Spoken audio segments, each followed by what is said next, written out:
Yakobo ibice 4 ku murongo wa 7. Nuko rero mugandukira Imana ariko murwanye Satani nawe azabahunga.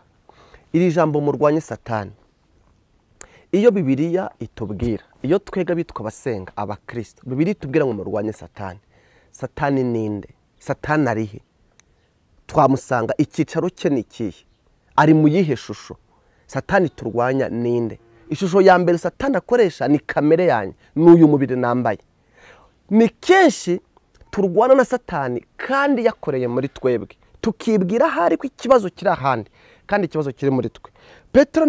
Paulo niwe wabyanditse mu Abaroma ibice 7 ku murongo, reka wenda dusome ku murongo 16. Ariko ubwo nkora ibyo ndashaka nemera ko amategeko ari meza, nuko rero sinjyuba ukibikora ahubwo ni icyaha kimbamo. Icyaha kimbamo njyewe muri uno mubiri nambaye Satani abasha gukoreramo.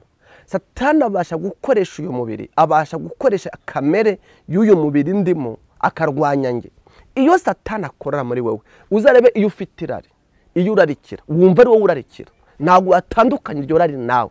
Iyo wumva ufite ikibazo cy'icyaha runaka cyangwa cy'ikizira cy'ikibi gikorerwa muri wowe, uba wumva ari wowe, ntugitandukanya nawe. Satani ubuturo bwa mbere afite, ishusho ya mbere afite, intwaro ya mbere akoresha ni kamere yawe, ni wowe bwite, aho niho Satani akorera.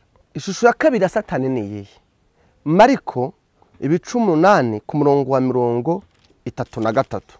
Ariko Yesu ahindukiye areba abigishwa be, acyaha Petero aramubwira ati subira inyuma yanjye Satani, kuko ibyo wibwira atari iby'Imana ahubwo ari iby'abantu. Niba nje nshobora kuba ishusho ya Satani, ashobora gukoresha kamere yanyu kubera umubiri nambaye, bigaragaza ko ishusho ya kabiri Satani ni iyihe. Indi nzira ya kabiri Satani yakoreramo ni iyihe. Ubundi buturo Satani yatoramo n'ubuhe ni mugenzi wanjye. Undi wese wambaye umubiri, undi muntu wese tubana yambaye umubiri, Satani ashobora kumukoresha kugira ngo abe ikibazo kuri ngewe, niyo yaba yizera cyangwa atizera. Indi shusho ya gatatu Satani akoresha ni situation kubaho ibanze itari wowe, itari na mwene so, ariko situation iba. Petero wa mbere ibice 4 ku murongo 12 haravuga ngo bakundwa, mwe gutangazwa n'ikome ryo kubagerageza riri hagati yanyu ngo mumere nk'abagushije ishano. Satani ashobora kurema situation nayo ikaba indi nzira, ikaba indi shusho, akaba urundi Satani, akaba urundi Satani akaza muri situation. Satani ashobora kuza muri kamere yanjye, ashobora kuza muri kamere y'undi mugenzi wawe, cyangwa akaza muri situation. Wenda umwana akarwara, wenda ubukene bukaza, wenda inzu yari yuzuye ikagwa, hakaboneka situation ikaza ari ikibazo gisa n'ikikwishe, n'ikigushenguye, n'igitumye ugira agahinda gasaze, nayo ikaba ari indi shusho ya Satani. Rero iteka twe na rimwe tujya turwana na Satani, ahubwo turwana n'abavandimwe. Reka mbabwire, niba wowe ugira intege ukabona ko ari ikibukora, bivuze ko na mwene so nawe yagira intege Satani yamukoresha. Kurwanya Satani ni iki rero? Nukumenya gutandukanya ikibi. Paulo yavuze ngo mbonye ko atari njye ubikora ahubwo ni ikibi kimbamo. Ukamenya gutandukanya mwene so, umuvandimwe n'ikibi.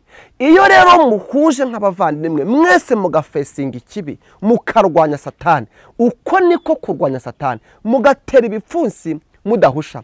Twebwe rero ukuntu turwana niki, turamarana, duterana inguma, duterana ibibazo, duterana intimba, mbega ugasanga Satani ari hari ari ku ruhande. Ariko ibira tubwira ngo murwanye Satani. Yohana wa mbere ibice 5 ku murongo wa 18. Bibiliya iravuga ngo tuzi yuko umuntu wese wabyawe n'Imana adakora icyaha, adakora ibyaha, ahubwo umwana Imana yabyaye amurinda kandi wa mubi ntamukoraho. Umuntu wabyawe n'Imana ntakora icyaha. Umuntu wabyawe n'Imana ari mu maboko y'Imana, ariko atuye mu nzu y'umugome. Uyu mubiri ni inzu y'umugome. Turi abana b'Imana ariko dutuye mu nzu y'umugome. Iyo nzu y'umugome Satani abasha kuyikoreramo. Rero reka nkubwire, mwene so utuye mu nzu y'umugome siwe kibazo, ahubwo ikibazo ni inzu y'umugome atuyemo Satani abasha gukoreramo. Iyo birere tubwira ngo niturwanye Satani, nukumenya gutandukanya umwana w'Imana n'inzu y'umugome atuyemo. Iyo Satani abasha gukoreramo cya kibiki turetse na mwene so, nanjye ubwanjye njya nirwanya. Hari igihe kibi kiba muri nge kikansinda nkakora nk'icyaha, nkumva sinshaka gusanga bene data, nkumva sinifuza kujya gusenga, nkumva nakwiherera, nkumva ndiyanze, nkumva ntibaze niba ntikijijwe, nkumva niciye witeka. Nanjye ubwanjye bikanira kwitandukanya n'ikibi gikorera muri nge. Paul aravuze ngo mbonye ko atari nge ukora icyaha, ahubwo ni ikibi kikindemo. Bibiliya ivuga neza ngo iyo umuntu akiri muto mu by'umwuka ngo nahatandukanira n'imbata. Iyo umurebye wagira ngo n'umupagani, kuko Satani abagikorera muri yanzu atuyemo. Rero iyo Bibiliya tubwira ngo niturwanye Satani, bavandeme, Satani ni Satani, ariko mwene so ni mwene so. Nutamenya gutandukanya ikibi ngo utandukanye Satani, ngo ikibi gikorera muri mwene so ngo gitandukanye na mwene so, muzamarana. Abarome 18 ku murongo reka dore ku murongo 22 haravuga ngo tuzi yuko ibyaremwe byose binihira hamwe bikaramukirwa hamwe kugeza ubu.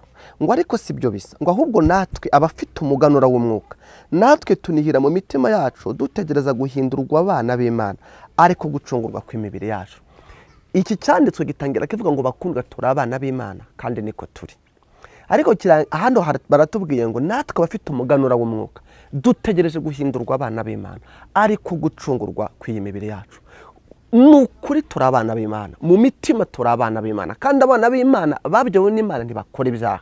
Ariko kuba tucyambaye iyi mibiri, Bibiliya ihamye ngo dutegereje gucungurwa. Ugucungwa dukeneye n'ukwamburwa ingando, n'ukwamburwa ingando y'umugome tukambara umubiri w'umwuka. Rero kuba tukiri muri uno mubiri, turacyatuye mu nzu y'umugome, turacyategereje gucungurwa kw'iyi mibiri kugira ngo tuba abana b'Imana mu buryo bwuzuye. Niyo mpamvu niyo yaba bishop buri aracyambaye umubiri Satani yakoreramo, uwo wita daddy aracyambaye umubiri Satani yakoreramo, ntabwo wamwizera nko kwakwizera Imana. Niyo mpamvu bene data kuva uyu munsi tumenye Satani turwana nawe uwariwe, tumenye aho dutera ibipfunsi uwariwe, tureke kumarana, tureke guhangana, tureke kwiyica no kwica bene data. Nitumenya ko inzira mbere Satani yabanje, iya kabiri ikaba mwene so, iya gatatu ikaba situation, tuzatera ibipfunsi tudahusha, noneho tuzarwanya Satani nawe azaduhunga.